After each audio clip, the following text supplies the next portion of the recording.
Kagdapith police સ્ટેશનના PI S એ પટેલ દેશી વિદેશી દારૂ તેમજ જુગારના અડ્ડાઓ ચલાવતા એવા બુટલેગરો પાસેથી રોજેરોજ હપ્તા વસૂલી કરવા વહીવટદાર ભરત રાઠોડાને ખાનગી વહીવટદાર કાલુ દ્વારા વિસ્તારમાં ફરીને રોજે રોજ લાખો રૂપિયાના હપ્તાનું કલેક્શન બુટલેગરો પાસેથી કરાવી રહ્યા છે, ત્યારે વિસ્તારના રહીશો અને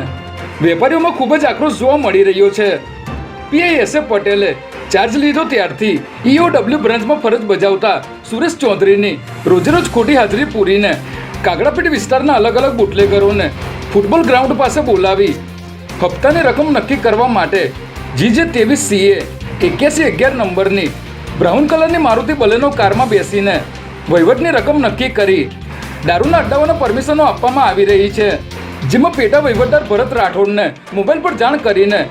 રોજેરોજ હપ્તા વસૂલીનું કામ સોંપાતા કાગડાપેટ પોલીસ સ્ટેશનમાં ફરજ બજાવતા પ્રામાણિક પોલીસ કર્મચારીઓમાં આક્રોશ જોવા મળી રહ્યો છે.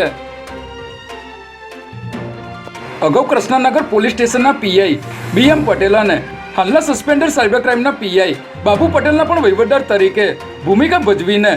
લાખો રૂપિયાની હપ્તા વસૂલી કરતા વહીવટદાર સુરેશ ચૌધરીના મોબાઈલ ફોનનું લોકેશન કાઢવામાં આવે તો તેમની સાથે સંકળાયેલા ઘણા બુટલેગરોના કૌભાંડોનો પર્દાફાશ થઈ શકે તેમ છે. શું રાજ્યના લાંચ રૂશ્વત વિરોધી બ્યુરોના નિયામકશ્રીના તાબા હેઠળના પોલીસ ઇન્સ્પેક્ટરની ટીમ મારફતે ખાનગી વોચ ગોઠવી મુખ્ય વહીવટદાર સુરેશ ચૌધરી, પેટા વહીવટદાર ભરત રાઠોડ અને પીઆઈ એસ એ પટેલ વગેરેના મોબાઈલ ફોનનું લોકેશન અને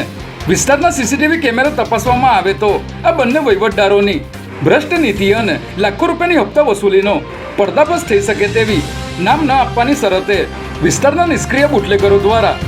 પત્રકારની ટીમને જણાવવામાં આવ્યું હતું.